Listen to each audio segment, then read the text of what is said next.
अस्सलाम वालेकुम जी, की हाल है दोस्तों ने। उम्मीद करदा सारे खैरियत दे नाल होणगे। जनाब चेक करो, पहले तो नज़ारा चेक करो।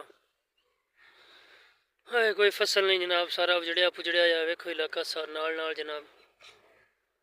सोच रहे होने हो भाई जगह केड़ी है। इन्ना मोटरवे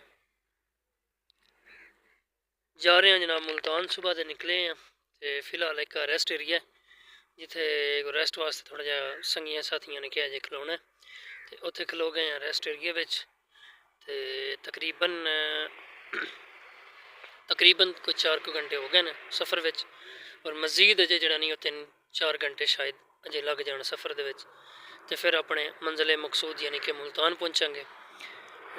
पिंडी भट्टियां तो मोटरवे चढ़े हैं, उस तो बाद हूँ रेस्ट एरिया खड़े हैं। आगे इंटरचेंज आएगा खाने वाल, उत्थे उतर के मुल्तान का पिंड एक शॉर्ट चक उत्थे जाके उतरांगे। तो इंशाल्लाह मजीद फिर थोड़े नाल करांगे गल ते बात, क्योंकि राती लेट ही पहुँचना। राती तो फिर वीडियो कोई नहीं अपलोड होनी। कल इंशाल्लाह फिर उस पिंड दी उस जगह की जनाब थोड़े नाल गलबात शेयर करांगे जी भी हुई तो जी अजे भी हुई।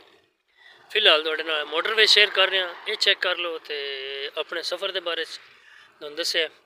तो मेरा दिल हूँ मैं नेड़े नेड़े होवां, क्योंकि इंज ना होवे कि संगी साथी जोड़ा वो चलन रेडी हो जाए तो मैं इधर वीडियो बनाता रह जावां। इजाज़त दो, इंशाल्लाह फिर मिलांगे नवी वीडियो के नाल। अल्लाह हाफिज़, अल्लाह निगहबान।